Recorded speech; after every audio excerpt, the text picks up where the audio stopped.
The word of the Lord came to Jonah, son of Amittai. Go to the great city of Nineveh and preach against it, because its wickedness has come up before me. But Jonah ran away from the Lord and headed for Tarshish. He went down to Joppa, where he found a ship bound for that port. After paying the fare, he went aboard and sailed for Tarshish to flee from the Lord. Then the Lord sent a great wind on the sea, and such a violent storm arose that the ship threatened to break up. All the sailors were afraid, and each cried out to his own God, and they threw the cargo into the sea to lighten the ship. But Jonah had gone below deck, where he lay down and fell into deep sleep. The captain went to him and said, "How can you sleep? Get up and call on your God. Maybe he will take notice of us, so that we will not perish." Then the sailors said to each other, "Come, let us cast lots to find out who is responsible for this calamity." They cast lots, and the lot fell on Jonah. So they asked him, "Tell us, who is responsible for making all this trouble for us? What kind of work do you do? Where do you come from? What is your country? From what people are you?" He answered, "I am a Hebrew, and I worship the Lord, the God of heaven, who made the sea and the dry land." This terrified them, and they asked, "What have you done?" They knew he was running away from the Lord, because he had already told them so.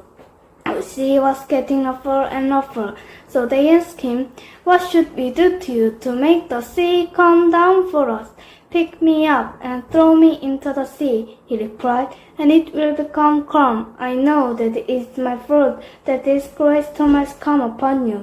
Instead, the men did their best to row back to land, but they could not, for the sea grew even wilder than before. Then they cried out to the Lord, "Please, Lord, do not let us die for taking this man's life. Do not hold us accountable for killing an innocent man, for you, Lord, have done as you please." Then they took Jonah and threw him overboard, and the raging sea grew calm. At this, the men greatly feared the Lord, and they offered a sacrifice to the Lord and made vows to him.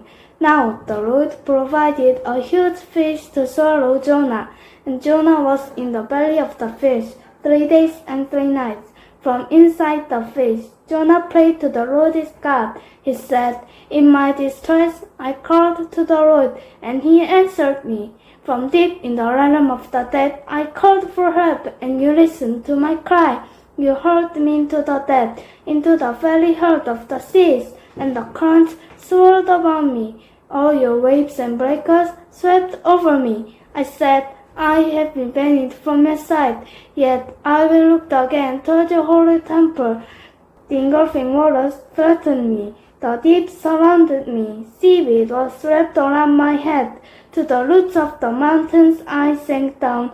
The earth beneath brought me in forever. But you, Lord my God, brought my life up from the pit. When my life was ebbing away, I remembered you, Lord, and my prayer rose to your holy temple. Those who cling to worthless idols turn away from God's love for them. But I, with shouts of grateful praise, will sacrifice to you. What I have vowed, I will make good. I will say, salvation comes from the Lord. And the Lord commanded the fish, and he vomited Jonah onto the land. Then the word of the Lord came to Jonah a second time. "Go to the great city of Nineveh, and proclaim to it the message I give you." Jonah obeyed the word of the Lord and went to Nineveh. Now Nineveh was a very large city. It took 3 days to go through it.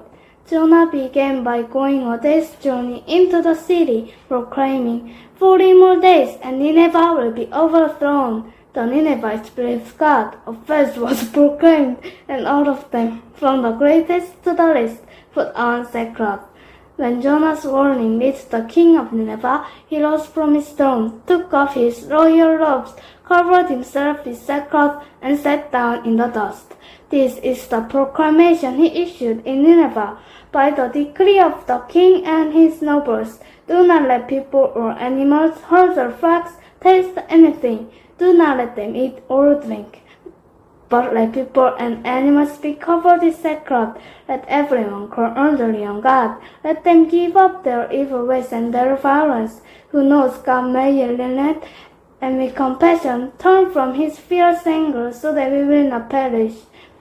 When God saw what they did and how they turned from their evil ways, he relented and did not bring on them the destruction. But to Jonah, this seemed very wrong, and he became angry. He prayed to the Lord, "Isn't this what I said, Lord, when I was still at home? That is what I tried the first terrible thing to Tarshish. I knew that you are a gracious and compassionate God, slow to anger and abounding in love, a God who relents from sending calamity. Now, Lord, take away my life, for it is better for me to die than to live." But the Lord replied, "Is it right for you to be angry?" Jonah had gone out and sat down at a place east of the city.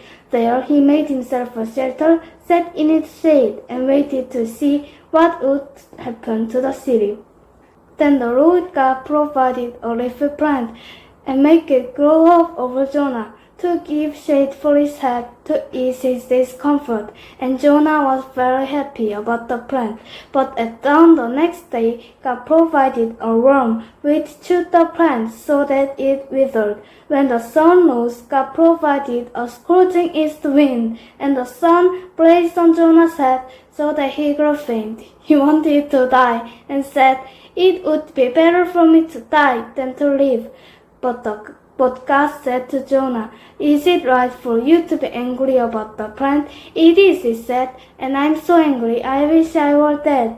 But the Lord said, "You have been concerned about this plant, though you did not tend it or make it grow. It sprang up overnight and died overnight. And should I not have concern for the great city of Nineveh, in which there are more than 120,000 people who cannot tell their right hand from the left, and also many animals?"